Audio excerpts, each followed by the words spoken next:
గురు చండాల యోగ దోష నివారణార్థి. మ్యాక్సిమం ఏంటంటే గమనించుకోవాలి, ఇక్కడ గురు చండాల యోగం అనే పదము వినియోగించబడింది కాబట్టి ఎప్పుడు గురు చండాల యోగం వర్తిస్తుంది అనేది చిన్ని వివరణ మీకు ఇప్పుడు అందజేసి తెలుసా.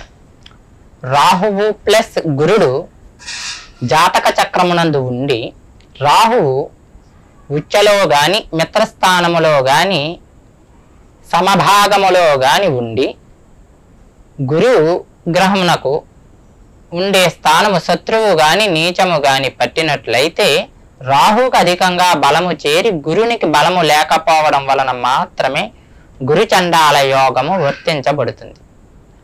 గురుడు ప్లస్ రాహువు కలిసి ఉండటం వలన ఎట్టి పరిస్థితుల్లోనూ గురు చండాల యోగం వర్తించదు.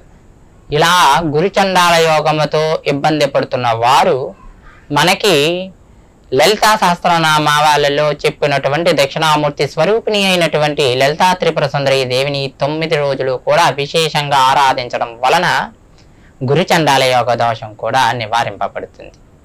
జన్మతాహ రాహుగ్రహ మహర్దశ ప్రారంభమై రాహువు నీచము పెట్టిన శత్రుస్థానములో ఉన్న లేదా జాతక చక్రమునందు రాహువు ద్వితీయాది స్థానములో ఉండి ఆయన నీచము పట్టిన ఈ విధానాలలో ఉన్నప్పుడు ఖచ్చితంగా మనం లలితా త్రిపుర సుందరి దేవి ఆరాధన విశేషంగా చేసుకుని ఉండటం వలన ఈ దోషాలు నివారించబడతాయి.